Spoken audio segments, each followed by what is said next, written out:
और उसके बाद संगठित समुदाय की व्यवस्था करना है।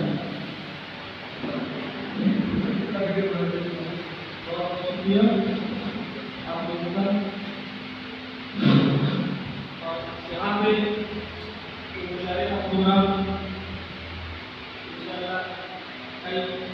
चल रहा है और भाई आशिफ भाई मन्नान काफी सारे लोग प्रोग्राम को अंजाम देते हैं और ये उर्दू को जिंदा रखने के लिए ये प्रोग्राम कराया जाता है। क्या करें इंशाअल्लाह आप लोग का साथ अपनी लेकर चलेगा और तो सबका बहुत तहे दिल से शुक्रिया अदा करता हूँ कि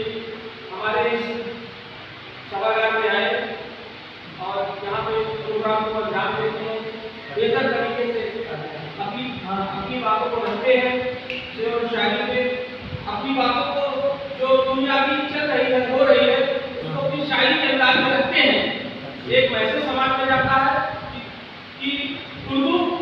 है क्या, उर्दू हिंदुस्तान में कभी मरेगी नहीं, क्या करें इजाफा नहीं होगा और उर्दू एक अच्छी बोली है जो एक मैसेज देती है इंसानियत के नाम पे। और जैसा कि अभी आप लोग जान रहे हैं कि कश्मीर में बहुत बड़ा आतंकी हमला हुआ, उसकी निंदा करते हैं। क्या करना हम बताना चाहते हैं कि जो इस तरह के हमला हुई है हिंदू मुसलमान के मामले में, मुसलमान तो हिंदुस्तान को आगे बढ़ाने में एक कदम अपना बहा देता है। हमें बताने की जरूरत नहीं है, समझाने की जरूरत है, लेकिन हम चाहते हैं अपने शहर में अमन रहे, शांति रहे, हिंदुस्तान भूले बने और कभी किसी तरह की कोई बात ना हो, हिंदू मुसलमान कोई मसला ना हो और सारे हिंदुस्तानियों को